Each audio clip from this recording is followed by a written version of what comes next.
اللہ رب العزت کا شکر ہے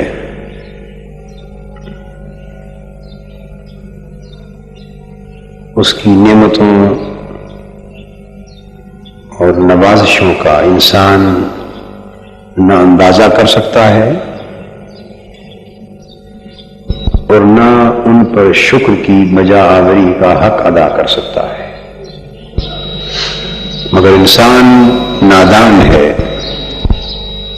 اور ظالم ہے کہ وہ اللہ جل مجدہ کی عنایات، اس کی نوازشات اور اس کی توفیقات سے نگاہیں بند کیے ہوئے۔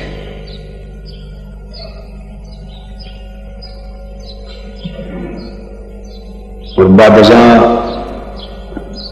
بے حساب درود و سلام حضور علیہ الصلوۃ والسلام کی ذات پاک پر کہ جن کے طفیل ہمیں اللہ کی ساری نعمتیں نصیب ہوئی، ہو رہی ہیں اور ہوتی رہیں گی۔ صفات متقین کے بیان کے سلسلے میں ہم نے سب سے پہلے ایمان بالغیب پر تفصیلی روشنی ڈالی، تو آج ہم یقین الصلاۃ اس حصے کو لیتے ہیں۔ تو یہ دوسری شرط تقویٰ کی قرآن مجید نے بیان کی اور متقین کی علامت، کہ پہلی ایمان بالغیب، بن دیکھے ایمان لاتے ہیں، غیب پر ایمان لاتے ہیں، اور دوسرا فرمایا کہ نماز کو قائم کرتے ہیں۔ اب آج مختصراً دیکھنا یہ ہے کہ نماز کو قائم کرنے کا معنی کیا ہے۔ یہ بات میں نے پچھلے خطاب میں اشارتاً کر دی تھی کہ یہاں نماز پڑھنے کا ذکر نہیں بلکہ نماز قائم کرنے کا ذکر ہے۔ اس کے اقامت صلاۃ کے جو علمی پہلوؤں کی تفصیلات یا فقہی مسائل کی تفصیلات میں بھی ہم نہیں جانا چاہتے، مگر اس کے بنیادی تصورات سمجھانا چاہتا ہوں، بنیادی تصور سمجھانا چاہتا ہوں۔ اللہ رب العزت کا ارشاد کہ نماز قائم کرتے ہیں، تو نماز پڑھنے اور نماز قائم کرنے میں فرق ہے۔ نماز پڑھنا تو یہ ہے جو کچھ ہم کرتے، جو کچھ ہم کر رہے ہیں عملاً وہ نماز کا پڑھنا ہے، اور نماز قائم کرنے کا شعور ابھی ہم میں پیدا نہیں ہوا۔ تقویٰ کے لیے اور زمرہ متقین میں شامل ہونے کے لیے اللہ تبارک و تعالی نے نماز پڑھنے کی بجائے نماز قائم کرنے کی تلقین کی، اور قرآن مجید کو پڑھیں تو کم و بیش تمام مقامات پر، چند مقامات چھوڑ کے اول سے آخر تک قرآن مجید میں کم و بیش تمام مقامات پر جہاں بھی نماز کا حکم ہے تو اقامت صلاۃ کے ساتھ حکم ہے، نماز قائم کرنے کے ساتھ حکم ہے، کیونکہ نماز پڑھنے میں نماز کا قائم کرنا شامل نہیں ہے، نماز پڑھنے میں اس کا قائم کرنا شامل نہیں، مگر نماز قائم کرنے میں نماز کا پڑھنا بھی شامل۔ تو جب ایک بڑی بات کی جائے تو چھوٹی بات اس میں خود بخود شامل ہو جاتی۔ جب یہ کہا جائے آپ آٹا جو گوندھتے ہیں تو اس میں نمک بھی ڈالتے ہیں نا، بالعموم، تو پھر اس سے روٹی تیار ہوتی، تو آپ اب روٹی جب بناتے ہیں تو اس پکتی ہے، اس میں آٹا بھی شامل ہے، اس میں نمک بھی شامل ہے، باقی ابتداءً پانی بھی تھا جو بعد میں خشک کر دیا اور آگ کی تپش بھی گئی۔ تو آپ اگر کہیں صرف نمک تو نمک ہی ہوگا، باقی چیزیں شامل اس سے روٹی مراد نہیں لی جا سکتی، اور کہے آٹا تو آٹا ہی ہوگا، نہ نمک مراد لیا جائے گا اور نہ روٹی مراد لی جائے گی، اور نہ جو پانی کی تھوڑی نمی ملی، نہ جو آگ کی تپش ملی ہو۔ اور اگر آپ نے کہہ دی روٹی کیا، تو روٹی میں کیا کیا شامل؟ خود بخود ہو گیا، آٹا بھی شامل ہو گیا، نمک بھی شامل ہو گیا، پانی کی جو نمی اور تری ملی وہ بھی شامل ہوئی، اور جو اسے خشک کرنے اور پکانے کے لیے آگ کی تپش ملی، آنچ ملی، وہ بھی شامل، سب کچھ آ گیا۔ تو یہ سمجھیں، یہ میں نے ایک چھوٹی سی مثال دی ہے محض بات کو سمجھانے کے لیے کہ اگر کہا جاتا کہ نماز پڑھتے ہیں متقی وہ ہیں جو غیب پر ایمان لاتے ہیں اور نماز پڑھتے ہیں، تو اس میں نماز پڑھنا تو ہوتا، پھر ہم میں سے ہر کوئی متقی بنا پھرتا ہوتا، ہر کوئی دعویٰ تقویٰ کرتا، قرآن، مگر اقامت نماز کا قائم کرنا اس میں داخل نہ ہوتا۔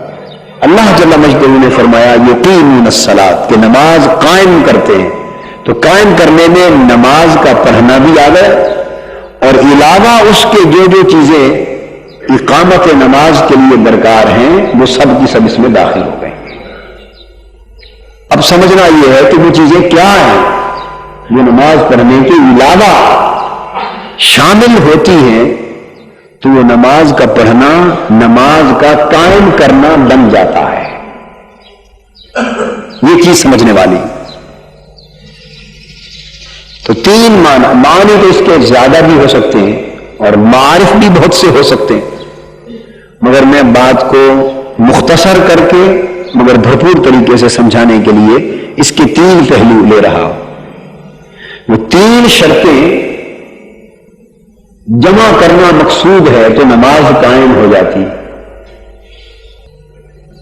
دو شرطوں کا تعلق فرد کی ذاتی زندگی سے ہے نماز کے حوالے سے، اور ایک شرط کا تعلق تنہا فرد سے نہیں پورے معاشرے سے ہے۔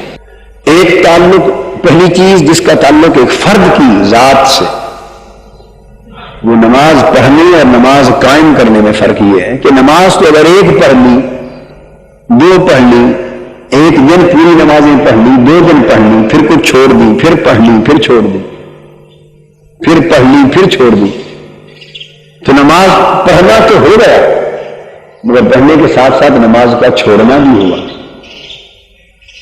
تو اس کا پہلا مفہوم تو یہ ہے یقیمون الصلاۃ، کے نماز جو پڑھتے ہیں وہ پوری استقامت اور مداومت کے ساتھ پڑھتے ہیں، ایسا نہیں کرتے کہ جو وقت مل گیا تو پڑھ لی اور کبھی وقت نہ ملا تو نہ پڑھی، بلکہ نماز ان کی زندگی کی تمام ترجیحات میں پہلی ترجیح ہوتی۔ آپ زندگی میں ترجیحات مقرر کرتے ہیں یا نہیں؟ کاروبار میں بھی ترجیحات ہیں، ملازمت میں ترجیحات ہیں، گھریلو امور میں ترجیحات ہیں۔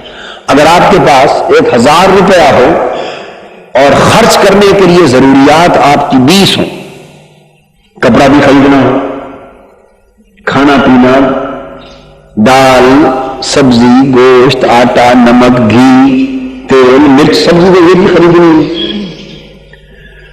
کچھ گھر کی کھڑکیوں کے پردے پھٹ گئے ہیں وہ بھی خریدنے ہیں، گھر کے مطالبے ہیں، بیوی نے آپ کو مطالبے دیے کہ یہ کھانے پینے کی چیزیں، آٹا وغیرہ یہ بھی ختم ہو چکا ہے، کچن کا سامان، کپڑے بھی بچوں کے پھٹ رہے ہیں، یا موسم میں آ رہا ہے گرم کپڑے نہیں ہیں، سردیاں آ رہی ہیں، وہ بھی ایک ضرورت ہے،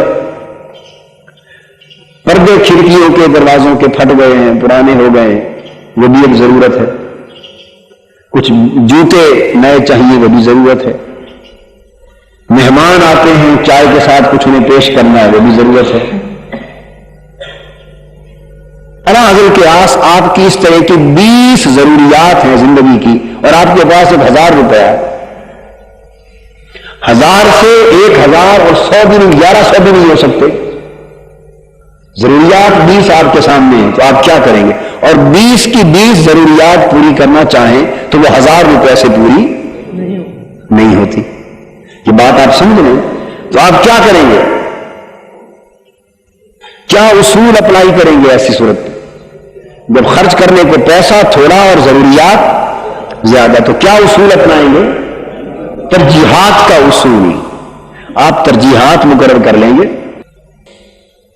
کہ پہلے یہ چیزیں زیادہ ضروری ہیں جن کے بغیر گزارا نہیں، یہ حاجات ہیں، پھر یہ ضروریات ہیں، یہ تحسینات ہیں. تو ترجیحات بنائیں گے، اور ترجیحات مقرر کرنے کے بعد آپ اپنے موجودہ وسائل کے اندر انہیں پورا کرنا شروع کر دیں گے. جتنی چیزیں 1000 روپے میں آ گئی وہ اس مرتبہ آ گئی، باقی آپ اگلے مہینے پر ڈال دیں گے. یہی نظام ہے نا گھر کی زندگی کا.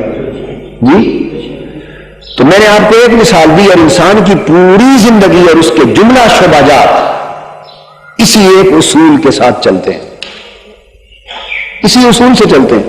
اگر کوئی نظم سے چلانا چاہے، کوئی نظم سے چلانا چاہے اور کوئی بے نظمی سے چلانا چاہے، بے نظمی سے، تو وہ کیا کرے گا؟ اور ایسے لوگ بھی ہیں، اللہ کا فضل ہے، کمی نہیں ایسے لوگوں کی کہ وسائل کم ہے، بنیادی چیزوں کو چھوڑ دیں گے اور جس سے پھونک پھانک بنے گی نا معاشرے میں وہ خرید لیں گے. چائے فرسٹ کلاس ہو، فروٹ فرسٹ کلاس ہو، سگار ہاتھ میں ہو، شادی بیاہ ہے تو بڑی دھوم دھام سے انتظام انسرام ہو، اندر حالات بالکل کھوکھلے ہو چکے ہیں، قرض سے کمر دب گئی ہے، سب کچھ قرض سے ہو رہا ہے. قرض کی پیتے تھے میں اور کہتے تھے کہ یوں رنگ لائے گی ہماری فاقہ مستی ایک دن. شراب بھی نہیں چھوڑی، وہ بھی پینی اور لے کر بھی قرض سے پینی. ہمارے بیشتر لوگ معاشرے میں اس طرح کی زندگی گزارتے ہیں کہ ناک نہ کٹے. اعزاء اقارب دوستوں کی شادی آ گئی، گھروں میں فساد ہوتے ہیں، ہماری مائیں بہنیں بیٹیاں بھی نیچے سن رہی ہیں صفحہ بلاک میں. وہ متوجہ ہو اس بات کی طرف کہ ہماری خواتین معاشرے میں بالعموم ترجیحات کے تصور کو بھلا چکی، ترجیحات کے تصور کو بھلا چکی. تو وہ ترجیحات کے اصول کو نظر انداز کر کے پریشر ڈالتی ہے شوہروں پر، اور شوہر بیچارے اتنا پریشر برداشت نہیں کر سکتے کہ حکومت بھی عورتوں کی ہے. یہ تو اس حکومت کے آنے سے پہلے بھی پریشر اتنا برداشت نہیں کر سکتے تھے، تو اب کیسے کریں گے؟ نتیجہ کیا ہوتا ہے کہ گھر میں بدمزگی کے خوف سے، گھر میں بدمزگی کے خوف سے، بدسلوکی کے خوف سے، ماحول کے خراب ہونے کے خوف سے انسان کو کہنا پڑتا ہے ٹھیک ہے جیسے حکم ہے اسی طرح کر لیں گے. نتیجہ کیا ہوتا ہے؟ اور خواتین کی ترجیحات الا ماشاء اللہ الٹ ہو گئی ہے. انہیں بنیادی ضروریات اور اپنے اصل وسائل پر توجہ دینے کی بجائے ان کی توجہ اس پر ہوتی ہے کہ میں جو فلاں شادی میں جاؤں گی اور وہاں فلاں کی بیویاں اور بیٹیاں اور بہنیں آئی ہوئی ہوں گی اور ان کے اس طرح کے کپڑے ہوں گے اور ایسے ایسے زیور ہوں گے اور ایسے ایسے ان کے ملبوسات ہوں گے اور لین دین اس سطح کا ہو رہا ہوگا، تو میں اس میں مارے کپڑے پہن کے چلے گئے. 4 فنکشن ہے ان کے، یہ ایک مہندی ہے، خدا اس فنکشن کو ختم کرے اور برباد کرے اس فنکشن کو. ایک تیل ہے، خدا اسے جلا دے، جس نے معاشرے کو جلا رکھا ہے، دوزخ میں مبتلا کر رکھا ہے. اب اس سے آگے تو مجھے نام نہیں آتے، پتہ نہیں کتنے ہیں، کون کون سے نام ہیں. مہندی ہو گئی، تیل ہو گیا، اور جی مائیوں ہے. مائیوں، ہمایوں کا نام تو سنا تھا، مائیوں کا نہیں سنا تھا. ایک کوئی مائیوں ہے، مجھے پتہ نہیں ہے کیا بلا ہوتی ہے، مگر کوئی نام ہے، کوئی مائیوں بھی ہوتا ہے کوئی. ایک ہوتا ہے جس میں بتیاں جلا کر، موم بتیاں پلیٹ کے اوپر رکھ کر جلوس بنا کر گاتی ہوئی آتی ہے، اسے کیا کہتے ہیں؟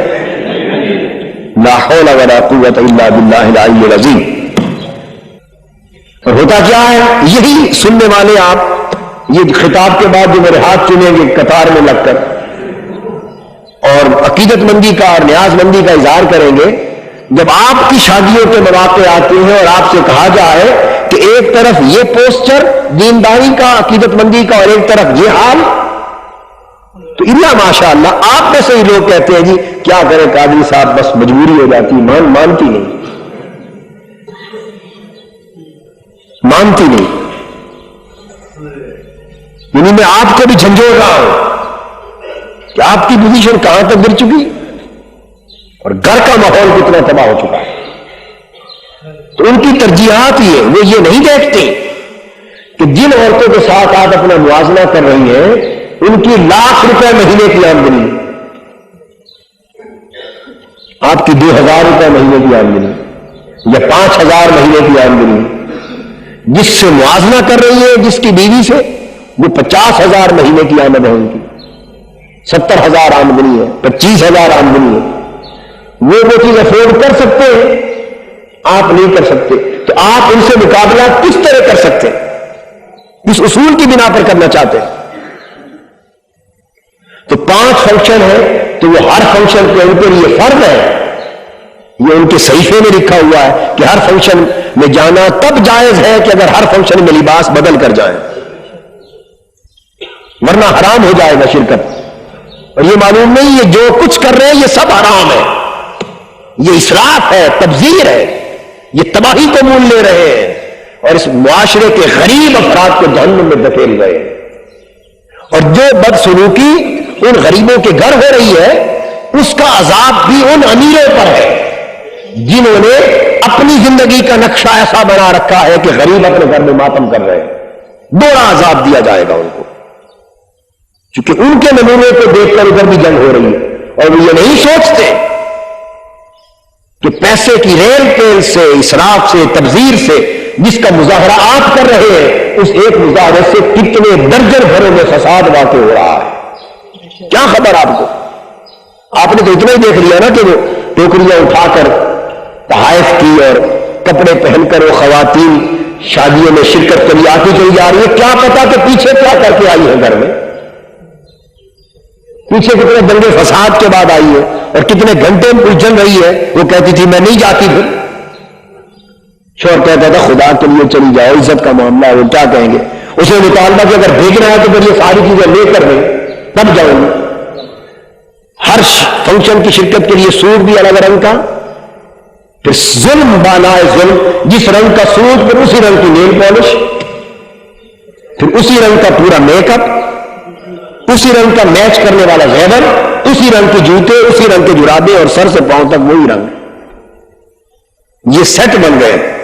یہ تو وہ بربادی ہے، آپ اس کے بے حساب جتنا بڑھاتے چلے جائیں اس کی حد ہی کوئی نہیں، حتیٰ کہ اپنے آپ کو تباہی کے گڑھے میں گرا دیں اور ایک جہنم کے جا کے اندر رسید ہو جائے، کوئی حد ہی نہیں اس کی۔ کبھی نہیں سوچا آپ نے کہ ایک طرف آپ کے معاشرے میں وہ لوگ ہیں جو آپ ہی کی طرح انسان ہیں، جن کی اولاد ہے، ان کو مہینہ مہینہ کھانے کے لیے گوشت کی بوٹی نہیں ملتی، وہ بھی آپ کے معاشرے کے رہنے والے آپ کے مسلمان بھائی ہیں، ان کو تن ڈھانپنے کے لیے اچھا کپڑا نہیں ملتا، سردیاں آ جائیں تو گرم لباس نہیں ملتا، رضائیاں بنانے کے پیسے نہیں ہوتے، سکول کی فیسیں خدا جانے کس طرح ادا کرتے ہیں، بیماری آ جائے تو تکلیف اپنے اوپر سوار کر لیتے ہیں مگر علاج کا پیسہ نہیں ہوتا۔ ایک طرف وہ آپ کے معاشرے میں ارد گرد رہے ہیں اور ان کا 1000-1500 روپے میں یہ اتنے بھی کسی کے وسائل نہیں ہوتے، اس طرح کی اوقات ہو رہی ہے، اور آپ تنہا ایک مہینے کے اس قسم کے اخراجات ملا کے لاکھ روپے میں اور 75-75 ہزار مہینے کا خرچ کر رہے ہیں، اور آپ سمجھ رہے ہیں کہ یہ سب دین کے مطابق عمل ہو رہا ہے اور دین کا ان چیزوں سے کوئی تعلق نہیں۔ یہ تو مرنے کے بعد پتہ چلے گا کہ دین کا نام لے کر دین کا مذاق اڑایا جا رہا ہے۔ تو جو آپ عطیشات پہ، اسراف اور تبذیر پہ خرچ کر رہے ہیں، اس سے لاکھ درجے بہتر ہے کہ اس کو خرچ کو آدھا کر لیں، اس خرچ کو 1/3 تک لے آئیں اور 2/3 ان مستحقین کو دے دیں جن کا سٹینڈرڈ آف لائف ذرا اونچا ہو سکے، جن کے گھر میں ذرا سکھ جا سکے۔ یہ تو ہے دین، اور یہ سوچ آپ کے اندر پیدا ہو تو میں سمجھوں گا کہ آپ مشن کو سمجھ گئے، مشن کو سمجھ گئے۔ تو مرض یہ کر رہا تھا کہ ترجیحات کو اگر آپ نظر انداز کر دیں گے تو پوری زندگی تباہ ہو جائے گی۔ بڑی سیدھی سی بات ہے کہ مصنوعی زندگی کا لبادہ اوڑھنے کی بجائے کیا مصنوعی زندگی، دکھلاوے کی زندگی، ریاکاری کی زندگی ہماری مائیں بہنیں سنیں، سوچیں اور سمجھیں، اور اپنے گھروں کی زندگی میں انقلاب لانے کا تہیہ کریں۔ وہ خالی میں نیچے جاؤں تو دعا کروا کے ختم نہ کر لیا کریں معاملہ کہ دعا کروا دی قاضی صاحب سے سو عقیدت مندی اور دینداری کا حق ادا ہو گیا۔ نہیں، دینداری کا حق ادا ہوگا اگر جو عرض کر رہا ہوں اس پر عمل کیا جائے۔ تہیہ کریں کہ جو وسائل اللہ نے آپ کو دیے ہیں بس اس کے مطابق، چادر کے مطابق پاؤں پھیلائیں۔ کوئی اگر دوسرے کو 25,000 روپے کا تحفہ دے رہا ہے شادی پر اور آپ کے پاس نہیں ہے وسائل، آپ 5 روپے کا تحفہ لے کے چلے جائیں۔ اب آپ کہیں گے 5 روپے میں کیا آتا ہے؟ کچھ نہ آئے، 5 روپے میں چند پھول تو آ جائیں گے گلاب کے، آئیں گے کہ نہیں آئیں گے؟ بس وہی لپیٹ کے چلے جائیں اور پیش کر دیں۔ تحفے کی حقیقت تو اتنی ہوتی، تحفے کی حقیقت تو اتنی ہوتی۔ 100-150 روپے کا سود دے سکتے ہیں بس اسی کے اتفاق کر لیں، ہر ایک کے جتنے وسائل ہیں، اور کوئی 25-30 روپے سے زیادہ نہیں دے سکتا، وہ اسی کا 1 کلو مٹھائی کا ڈبہ لے کے چلا جائے۔ میں تو آپ کو عملی باتیں بتا رہا ہوں، روزمرہ کی ایک ایک چیز کا نام لے کر ایک مٹھائی کا 1 کلو کا ڈبہ جا کے دے دیں اور بتا دیں بھائی اس کو ہمارے اس حقیقت سے تحفے کو لاکھوں کا سمجھیں، چونکہ ہم نے اپنے وسائل سے بڑھ کے قدم نہیں اٹھایا مگر آپ کی خوشی میں شریک بڑھے ہیں، بات ختم ہو۔ اگر ہر شخص حقیقت پسندی سے کام لے کر اس طرح اپنی زندگی میں ترجیحات مقرر کرے اور عملی حقیقت پسندی کے ساتھ چلے تو آپ دیکھیے 50% پریشانیاں تو وہیں ختم ہو جائیں۔ 50% پریشانیاں تو ہماری اپنی پیدا کردہ ہے، ہماری اپنی کیا پیدا کرنا۔ عید آ گئی ہے، ہم نے فرض کر لیا ہے کہ عید ہوگی نہیں جب ہر عید کے موقع پر بالکل سب گھر والوں کو بھی نئے کپڑے نہ سلے۔ یہ ہے نہیں بات جی، یہ ہے کہ نہیں؟ یہ کہاں کا فرض؟ یہ کپڑے موجود ہیں، ان کو دھوئیں، پریس کریں، اچھے ہیں بس پہنے۔ میں آپ کو خانہ خدا میں بتا رہا ہوں، ہم نے کبھی کسی عید کے موقع پر ساروں کے لیے یہ نئے کپڑے سلوانے کا تصور بھی کبھی گھر میں داخل نہیں ہونے دیا، کبھی۔ ایک ذہن بن گیا ہے بچوں کا، کبھی تقاضا بھی نہیں کیا انہوں نے، کبھی تقاضا بھی نہیں کیا۔ کپڑے موسم کے تناسب نسبت سے اور ضرورت کی مناسبت سے بننے چاہیے، موسم اور ضرورت کی مناسبت سے۔ شادی بیاہ ہے، شادی کسی غریب کی آ گئی، اب ادھر گھر میں مصیبت پڑ گئی، دڑا در سود، ادھر ان کے پتہ نہیں 1000 روپے کے حساب سے خرچ بڑھ گئے، اور وہ قرض ہے اگر کسی کا تو کئی مہینے وہ چلتا جائے گا۔ یہ قرض کی مصیبت کیا ہے جی؟ فلاں کی شادی میں شرکت کی تھی، فلاں کی شادی میں شرکت فرمائی تھی، یہ اس کا عذاب ہے جو اتنے مہینے سے اتار رہے ہیں۔ کپڑے آپ کے پاس ہیں، پریس کریں چلے جائیں، اور یہ جھوٹی عزت کی خواہش انسان کو تباہ کر دیتی۔ عزت وہ ہے جو انسان کے کردار سے پیدا ہوتی، انسان کے کردار سے پیدا ہوتی۔ آپ توجہ کردار پر دیں، دیانتداری پر دیں، عمل پر دیں، تقویٰ پر دیں، نیک نیتی پر دیں، حسن سلوک پر دیں، حسن اخلاق پر دیں۔ یہ چیزیں اپنے اندر پیدا کریں، پھر دیکھیے وہ جو زرق برق لباس پہن کے آ رہے ہیں، عزت ان کی زیادہ ہوتی ہے یا آپ کی زیادہ ہوتی ہے؟ مگر ہم نے خود عزت کے معیار بدل ڈالے ہیں سوسائٹی کے اندر۔ تو بات ترجیحات سے چلی تھی، تو نماز قائم کرنے کی پہلی صورت جو عرض کر رہا تھا وہ یہ کہ جس طرح محدود وسائل ہوں، ضروریات زیادہ ہوں تو آپ ترجیحات بناتے ہیں، اور اگر ترجیحات کے مطابق چلے انصاف پسندی سے تو دشواری پیدا نہیں ہوتی، زندگی آسان ہو جاتی۔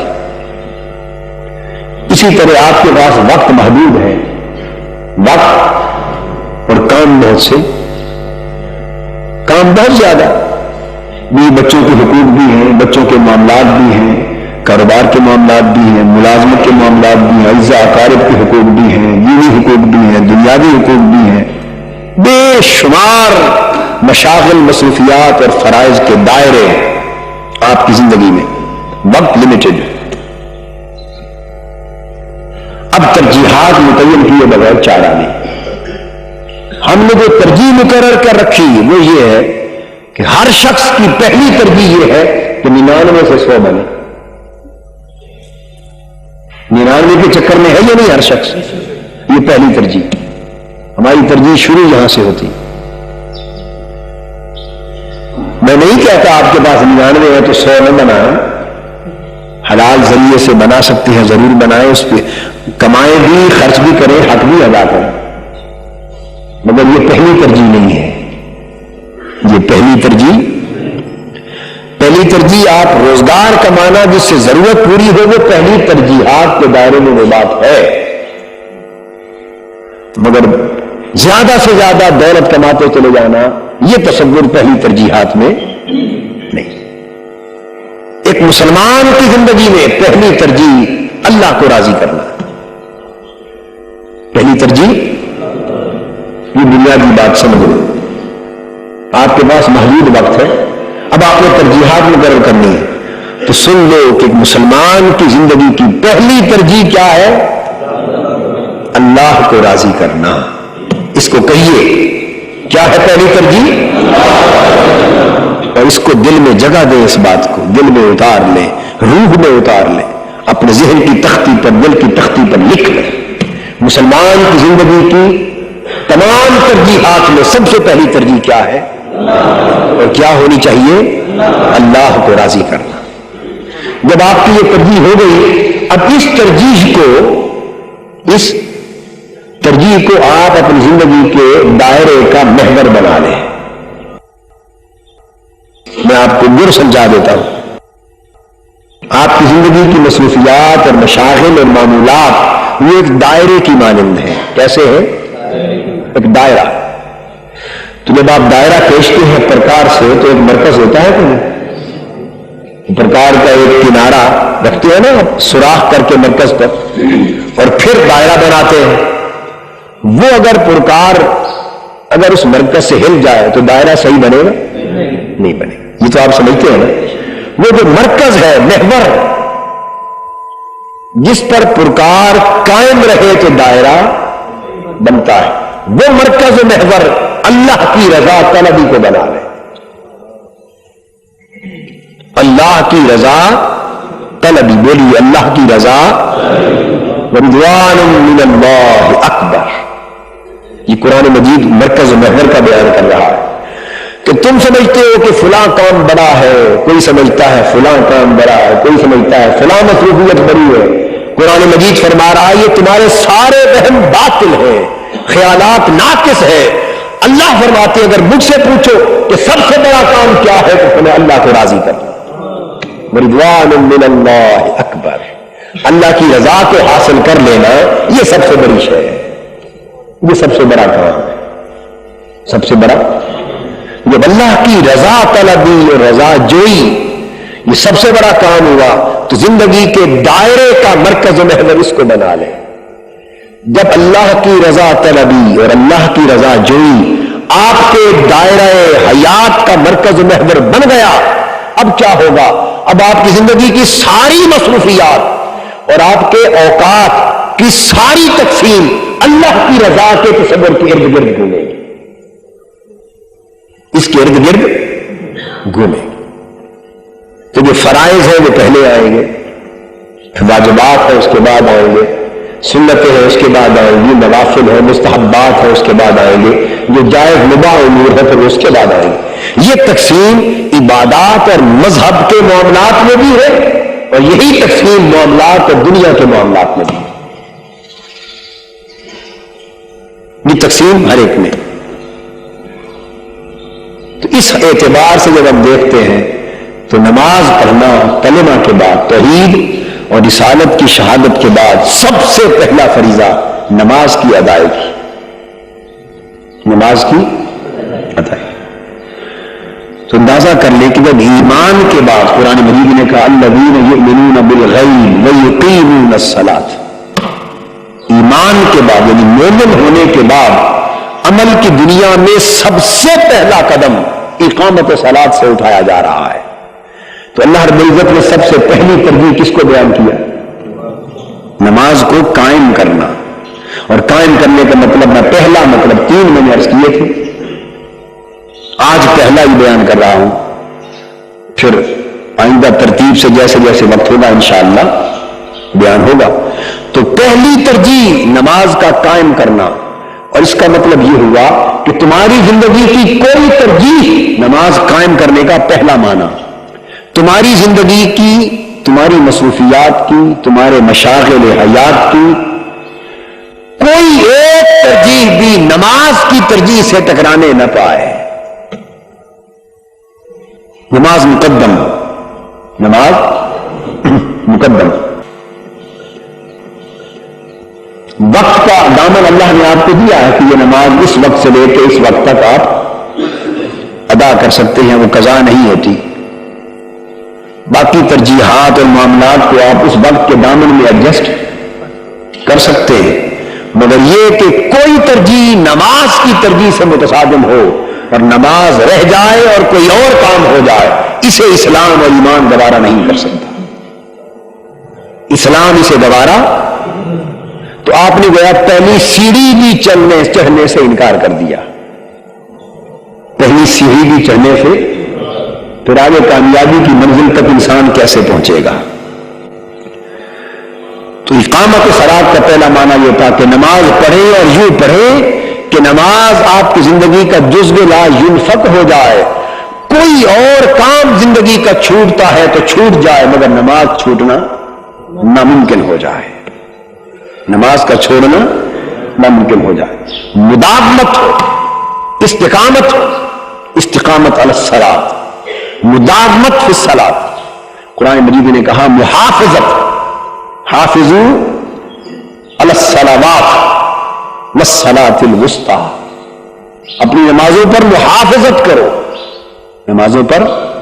تو میں ابھی اس کے ایک ظاہری پہلو کو لے رہا، اس محافظت کے بھی ایک محافظت ظاہری ہے اور ایک محافظت باطنی ہے۔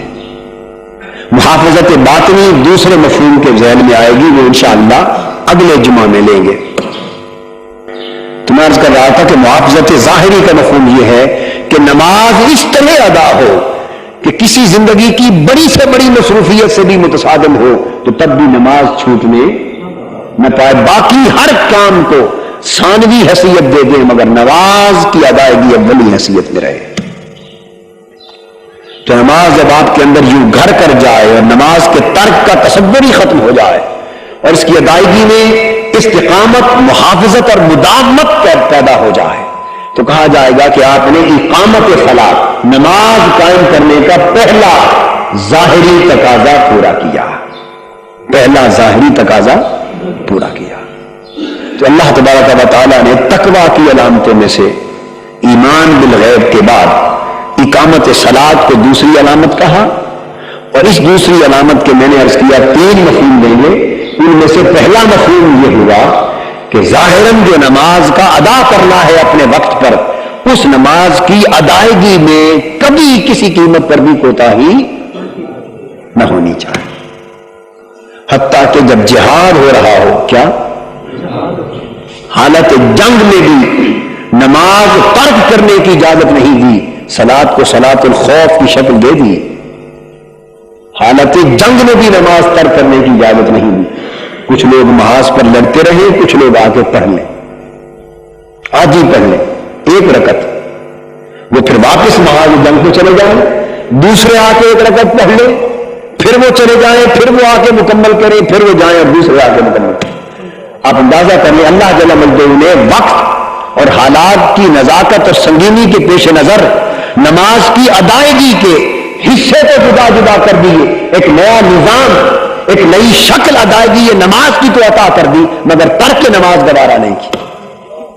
ادھر دشمن کے گولے، ادھر جنگ ہو رہی ہے، ادھر نماز ہو رہی ہے، تو دونوں کو ایڈجسٹمنٹ ان میں کر لی کہ تاکہ نہ وہ کام رکے اور نہ یہ کام رکے، کیوں کہ وہ محاذ ظاہری دشمن کے خلاف ہے اور نماز والا محاذ باطنی دشمن کے خلاف ہے، وہ کافر کے خلاف ہے، یہ محاذ شیطان کے خلاف ہے۔ اور شیطان کے خلاف یہ محاذ کیسے بنے گا؟ یہ جو اقامت صلاۃ کا دوسرا معنی عرض کروں گا نا، باطنی محافظت کا، اس سے بات کی سمجھ آئے گی۔ تو آج یہ بات طے ہوئی کہ اقامت صلاۃ کے باب میں نماز ترک ہو جانے کا تصور زندگی سے ترک ہو جانا چاہیے۔ یہ میں توقع نہیں کرتا کہ ہمارے وابستگان ہو اور ان میں ترک صلاۃ کا رجحان ہو، مگر یہ تلقین کرنا اور بار بار تلقین کرنا میرا فرض ہے۔ میں امید کرتا ہوں یقین کے ساتھ کہ آپ پہلے بھی ظاہراً بھی محافظت صلاۃ پر قائم ہوں گے، مگر آج کی یہ بات سن کر اگر کہیں تھوڑی زیادہ لچک تھی تو اسے ہمیشہ ہمیشہ تیری زندگی سے ختم کر دیں گے نا، کیونکہ یہ پہلا زینہ ہے، پہلی سیڑھی، اس پر قدم رکھے بغیر آپ آگے چل ہی نہیں سکتے۔ اگر اس پر قدم نہ رکھے اور آگے سنے تو وہ خالی سن کے چلے جانا ہوگا، اس کا فائدہ کوئی نہیں ہوگا۔ اللہ تبارک و تعالی ہمارے حال پہ لطف و کرم فرمائے اور ہمیں نماز کی اقامت کی